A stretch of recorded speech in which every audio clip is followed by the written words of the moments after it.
नमस्कार, जय हिंद दोस्तों। वक्फ अमेंडमेंट बिल 2024 लोकसभा और राज्यसभा से पास हो चुका है, पर भारत के अलग अलग राज्यों के अंदर हमें इस बिल के खिलाफ प्रोटेस्ट देखने को मिलेगा।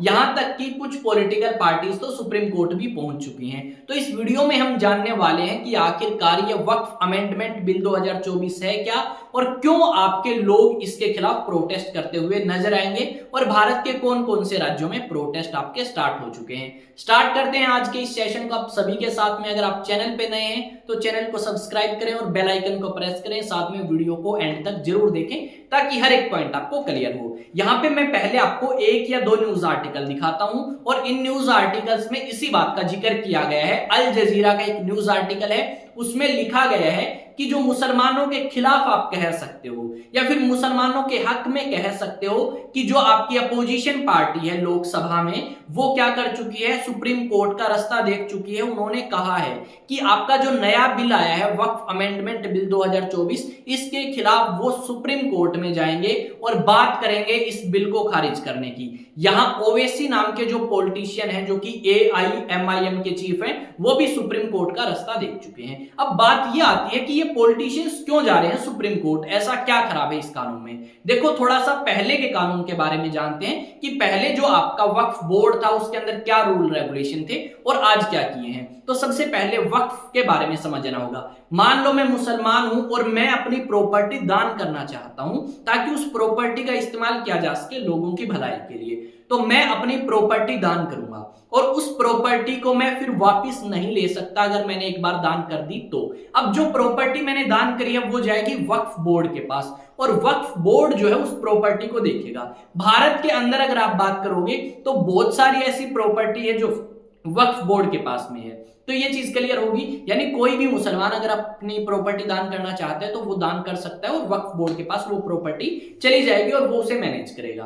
अब इस वक्फ बोर्ड की बात करें तो इस वक्फ बोर्ड के अंदर मेंबर ऑफ पार्लियामेंट भी हो सकते हैं, MLA भी हो सकते हैं और आपके मौलवी भी हो सकते हैं। अब यहां पे क्या किया गया, पहले जितने भी इस बोर्ड के अंदर सदस्य थे वो सारे के सारे मुसलमान थे। अब यहां पे इस नए कानून में यह लिखा गया है कि मुसलमान जरूरी नहीं है, मुसलमानों के अलावा नॉन मुस्लिम्स भी इसके सदस्य हो सकते हैं और महिलाएं पहले इसके अंदर नहीं थी, तो महिलाओं को शामिल करने की बात भी कही गई है इस कानून के अंदर जो आपका लोकसभा और राज्यसभा से पास किया गया है। अब यहाँ पे जो मुस्लिम हैं उनका मानना यह है कि सरकार उनके धार्मिक मामलों में इंटरफेयर कर रही है। आपके ओवैसी जो कि एक पॉलिटिशियन है मुस्लिम और काफी ज्यादा पॉपुलर भी है, उन्होंने सुप्रीम कोर्ट में जाके कहा कि यह हमारा धार्मिक मामला है और इस धार्मिक मामले को किस तरीके से मैनेज करना है वो हमारी जिम्मेदारी है, ना कि सरकार की। सरकार हमारे अधिकारों का हनन कर रही है या हमारे अधिकार जो है वो छीनना चाहती है। इस तरीके के तर्क या रीजन आपके सुप्रीम कोर्ट के अंदर जाके देंगे कौन, ओवैसी। ये बात आपकी उन्होंने रखी है। अब बात यह आती है कि और मुसलमानों का क्या मानना है। और मुसलमानों का मानना यह है कि आज तो सरकार ने कानून पास किया है, कल को उनकी प्रॉपर्टी छीन सकती है। मान लो मैंने मेरी प्रॉपर्टी वक्फ बोर्ड को दान कर दी या वक्फ बोर्ड ने मान लिया कि यह प्रॉपर्टी हमारी है। अब इसमें क्या है, बहुत सारी प्रॉपर्टीज ऐसी हैं जो है तो वक्फ बोर्ड के पास में, पर उनका कोई डॉक्यूमेंटेशन नहीं है जहां पे ये लिखा गया हो कि मैं मेरी प्रॉपर्टी वक्फ बोर्ड को दे रहा हूं। अब वक्फ बोर्ड को यह चिंता है कि जिन प्रॉपर्टीज का हमारे पास डॉक्यूमेंटेशन नहीं है, डॉक्यूमेंट नहीं है, वो प्रॉपर्टी कभी हमसे ना छीन ली जाए। अब सरकार ने यह आश्वासन तो दिलाया है कि भाई तुम्हारी जो प्रॉपर्टी है वो हम तुमसे नहीं छीनने वाले, वो प्रॉपर्टी तुम्हारे पास ही रहेगी, पर यहां पे अभी भी वक्फ बोर्ड को इस बात का डर जो है वो रहेगा। यहां पे इनका यह भी कहना है कि देखो भारत के अंदर हिंदू भी हैं, मुस्लिम भी हैं, सिख भी हैं, जैन भी हैं, आपने मुसलमानों के लिए ही क्यों बिल लेके आए हो, आप सिखों के लिए भी करो, फिर ऐसा आप जैन धर्म के लोगों के लिए भी करो। तो इनका कुछ मानना यह है कि कहीं ना कहीं ये हमारे साथ भेदभाव करने की कोशिश कर रहे हैं और बीजेपी पॉलिटिकल पार्टी वाले धर्म की राजनीति जो है वो फैलाना चाहते हैं भारत के अंदर। इस तरीके के कुछ लोग जो हैं वो हमें कहते हुए सुनाई देंगे। ये बात आपकी कही गई है। अब इतना तो समझ आ चुका है कि यहाँ पे भाई कुछ लोग या कुछ पॉलिटिशियन सुप्रीम कोर्ट का रास्ता देखेंगे और इस बिल को खत्म करने की या रोकने की मांग करेंगे, पर आपकी जो बिल है वो इजीली पास हो चुका है लोकसभा से भी और राज्यसभा से भी, क्योंकि बीजेपी पार्टी के पास है मेजोरिटी। अब आराम से भारत की राष्ट्रपति भी इसके ऊपर साइन करेगी और ये कानून हमें बनता हुआ नजर आएगा। यहाँ पे अगर आप बात करोगे तो यहाँ पे कुछ फंडामेंटल राइट्स का कह सकते हो आप हनन होता हुआ नजर आएगा मुसलमानों के खिलाफ या मुस्लिम्स के अकॉर्डिंग, ठीक है, सॉरी खिलाफ तो नहीं बोल सकते, मुस्लिम्स के अकॉर्डिंग। कैसे भाई, जैसे आपका जो आर्टिकल 29 और 30 है वो माइनॉरिटीज से रिलेटेड है, आर्टिकल 25 से लेकर 28 तक धार्मिक मामलों के बारे में बात करी है। तो यहाँ पे यही तर्क दिया गया है ओवैसी के द्वारा कि आपके फंडामेंटल राइट्स जो हैं वो कहीं ना कहीं आपके हनन होते हुए नजर आएंगे। अब मुसलमान जो हैं वो प्रोटेस्ट कर रहे हैं उत्तर प्रदेश के अंदर, तेलंगाना के अंदर, गुजरात के अंदर, तमिलनाडु के अंदर।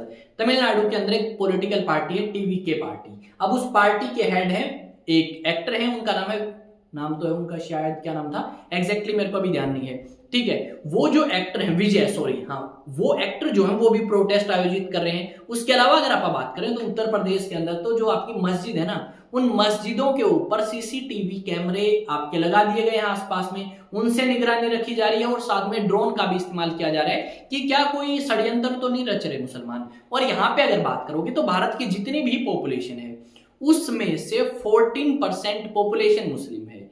यूएसए का एक कह सकते हो एक कमीशन, उन्होंने जानकारी दी कि भारत के अंदर जब से मोदी सरकार पावर में आई है उन्होंने हिंदुओं के साथ तो अच्छा व्यवहार और मुसलमानों के साथ बुरा व्यवहार किया है, या फिर मुसलमानों के खिलाफ अत्याचार जो है वो ज्यादा बढ़े हैं 2014 के बाद, यानी जब से मोदी आए हैं। यहाँ पे अगर आप बात करोगे तो यहाँ पे हमें ये तो देखने को मिलेगा कि भारत के अंदर 14% मुसलमान है, पर वो जो 14% मुसलमान है वो काफी ज्यादा गरीब और काफी ज्यादा अनएजुकेटेड हमें देखने को मिलेंगे। यहाँ पे कुछ एक न्यूज आर्टिकल है, वो न्यूज आर्टिकल मैं आपको दिखा देता हूँ क्या लिखा गया है। India's opposition says will challenge Muslim properties bill in top court. The amendments to a 1995 law governing Waqf endowment would add non-Muslims to boards that manage such property. यानी non-Muslims को ऐड करने की बात करी गई है जो आपकी इस वक्फ बोर्ड की प्रॉपर्टी को देखेंगे। यहाँ पे लिखा गया है कहीं जलाए गए पोस्टर तो कहीं नारेबाजी, सांसद के पास वक्फ संशोधन विधेयक के खिलाफ कई शहरों में जोरदार प्रदर्शन। उसके बाद अगर आप देखें तो नेक्स्ट भी है क्या कोई, नेक्स्ट एक दो न्यूज आर्टिकल और मैं आपको दिखाता हूं जहां पे इसी चीज के बारे में बात करी गई है और यहाँ पे प्रोटेस्ट करते हुए आपको लोग नजर आएंगे। इसके अलावा द हिंदू का न्यूज आर्टिकल है, कांग्रेस एमपी मोहम्मद जावेद और एआईएमआईएम के चीफ ओवैसी जो है वो सुप्रीम कोर्ट में पहुंच चुके हैं वक्फ बिल के खिलाफ। ये द हिंदू का न्यूज आर्टिकल है और इसमें इसी चीज का जिक्र किया गया है और ये कहा गया है कि ये जो आपका वक्फ बोर्ड है ना, ये मुसलमान ही देखेंगे कि किस तरीके से मुसलमान इसे मैनेज करना चाहते हैं और किस तरीके से मैनेज नहीं करना चाहते। तो आप भी समझ चुके हैं वक्फ बिल के बारे में। अगर आप और ज्यादा डिटेल में जानना चाहते हैं तो एक वीडियो और आई थी शायद 1 या 2 दिन पहले, उसे आप देख सकते हैं और अच्छे तरीके से समझ सकते हैं। अब बात आती है कि अगर सर कोई एनडीए के लिए प्रिपरेशन करना चाहता है तो डेफिनेटली आप ऑफलाइन और ऑनलाइन बैचेस को अप्रोच कर सकते हैं। ये स्टडी सेंटर के नंबर यहाँ पे दिया गया है 9812579188। बैचेस जो है ऑनलाइन भी हैं ऑफलाइन भी हैं। ऑफलाइन की फीस अलग है, ऑनलाइन की अलग है। अगर कोई स्टूडेंट ऑनलाइन ट्यूशन के लिए अप्रोच करना चाहता है तो वो भी डेफिनेटली अप्रोच कर सकता है। इसी नंबर पे कांटेक्ट करें क्लास 1 से लेके अप टू 12th क्लास तक। और यहाँ पे हर एक सब्जेक्ट आपको मिलेगा, physics, chemistry, bio, social science, हर एक सब्जेक्ट, ठीक है। तो मिलेंगे नेक्स्ट वीडियो में, तब तक जय हिंद जय भारत। और वीडियो को लाइक करें, शेयर करें, कमेंट करें, बताएं वीडियो आपको कैसी लगी। तो मिलते हैं नेक्स्ट वीडियो में और अपना ओपिनियन जरूर शेयर करें कि आपको क्या लगता है वक्फ अमेंडमेंट बिल को लेके। तो मिलते हैं नेक्स्ट वीडियो में।